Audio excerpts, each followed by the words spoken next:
Baseball is back and, with only a couple of weeks of games to work with, we're fully engaged in the dramatic joys of small sample-size theater. While there are certainly some meaningful things to be parsed from our limited collection of data, a lot of what we've witnessed so far is noise.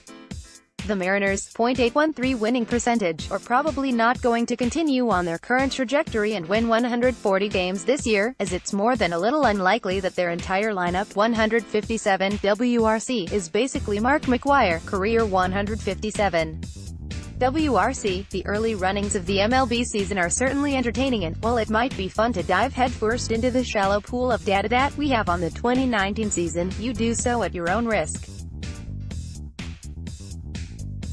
We'll be diving in soon enough. Instead, today, we're going to look at something that's far more important for the sport as a whole, extensions, and whether there's any deeper meaning in the ones we've been seeing as of late. When we last checked in on MLB's labor issues back in January, we were still waiting for Manny Machado and Bryce Harper to sign their respective mega contracts. Well, they both eventually did, and they received large contracts befitting of the young superstars that they are. That doesn't mean that everything is well and good in the land of free agency. Dallas Keuchel and Craig Kimbrell, two of the best pitchers to hit the market this offseason, are still without homes, despite the fact that we are a couple of weeks into the season and there are certainly teams that could use their services. However, we're here not to talk specifically about free agency, but rather to discuss the moves by players and teams to avoid having to actually confront it. The latter part of the offseason was basically an extension free-for-all, with another player signing a contract to stay with his current team seemingly every day. From the end of the season last year, through the writing of this article, there were over 30 extensions handed out, at a value over $2 billion, with many decades of service time being accrued by teams. To be clear, extensions aren't necessarily a good or bad thing in and of themselves.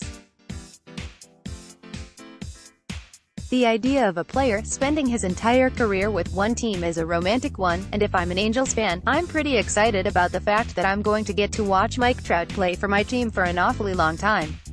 But if you Google the meaning of romantic, you see, of characterized by, or suggestive of an idealized view of reality. When people talk about the good old days when players spent their entire careers in one uniform, those were the days before free agency.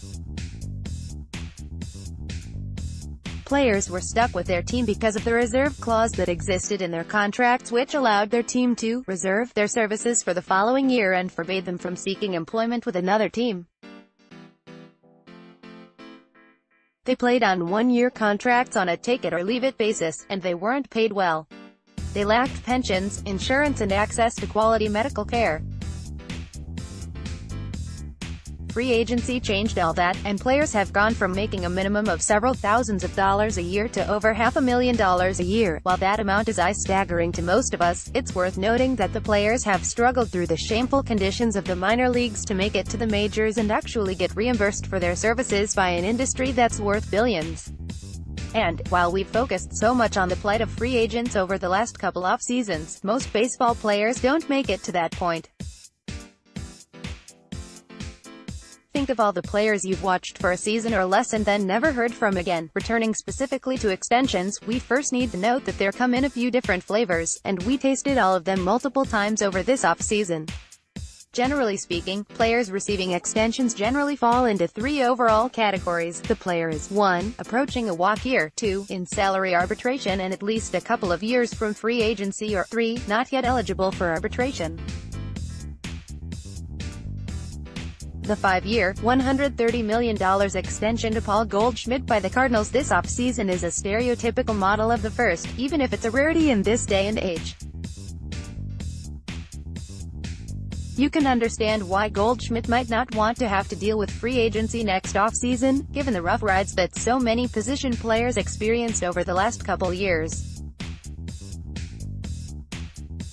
Well, Goldschmidt, who has been one of the best players in baseball for years, wouldn't have sat out part of the season or had to settle for a one-year contract, something that we're seeing more and more of, whether in reference to a good, useful player like Mike Moustakas or an excellent player like Yasmani Grandal. The fact that it took players of Harper and Machado's caliber so long to find homes was pretty clearly a motivating factor, but the vast majority of the extensions were to players not in that first category, and who were more than a year away from free agency.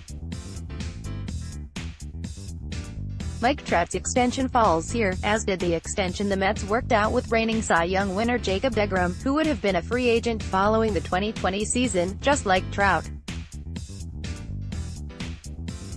All these contracts take players into their mid to late 30s, though. While it's certainly interesting that players are choosing to eschew free agency that late in their MLB careers, they're not the most interesting extensions that were being inked, as that distinction belongs to the ones given to pre-arbitration players. Houston's Alex Bregman signed a 5-year, $100 million contract that buys out 2 years of free agency and gives him the third-largest deal ever to a player with less than 3 years of service time, with Trout and Buster Posey holding down the first and second spots.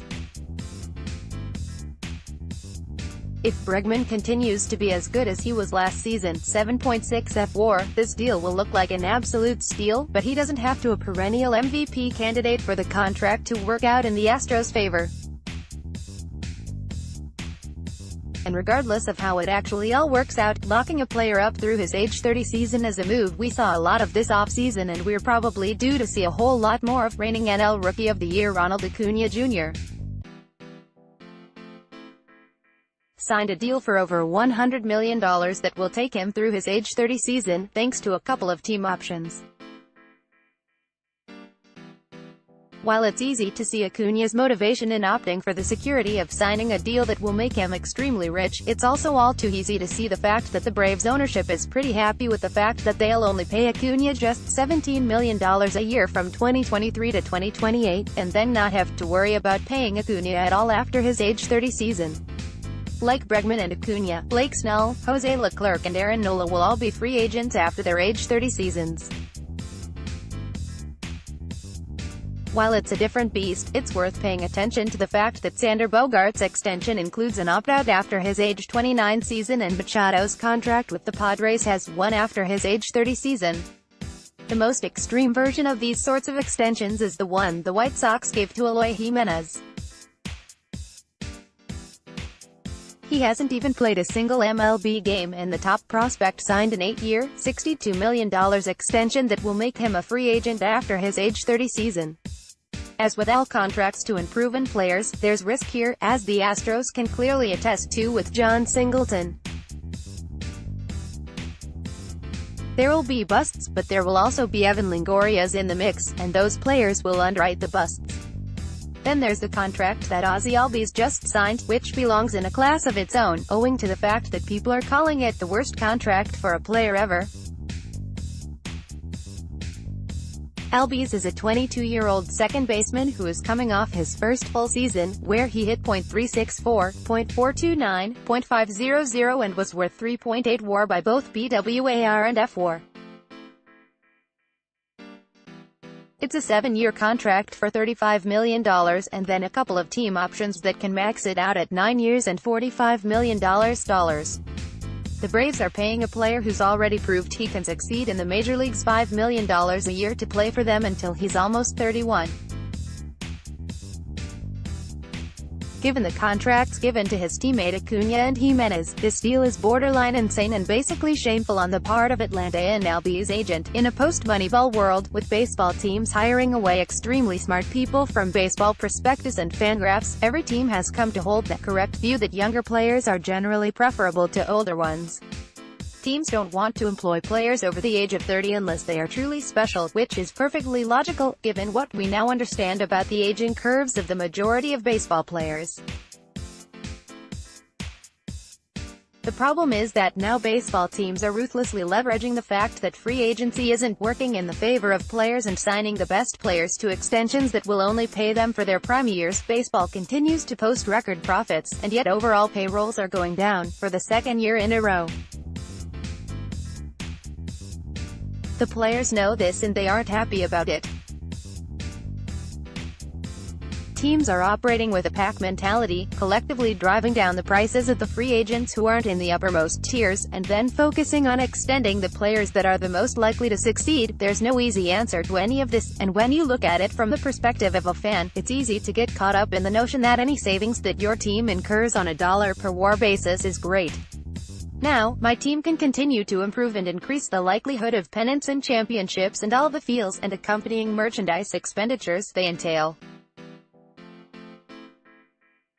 But that doesn't mean that we shouldn't think deeply about these issues, especially when they could potentially encroach on our ability to actually watch baseball almost every day for over half a year in the not-too-distant future, and there are further questions to ask about the health of the sport as a whole, as well. Are we returning to the days of yore when it comes to player movement, with most players spending their entire careers with one team? I don't really follow basketball, but the word on the street from my NBA covering cohorts at Real GM, and confirmed by my Twitter feed as the clock rolls from June to July, is that the first few days of free agency are one of the most exciting times of the year. I get the impression that it's like Christmas, with every fan waiting to see what Santa will bring them this year. MLB fans are never going to get the chance to see if there's a LeBron waiting for them under the tree.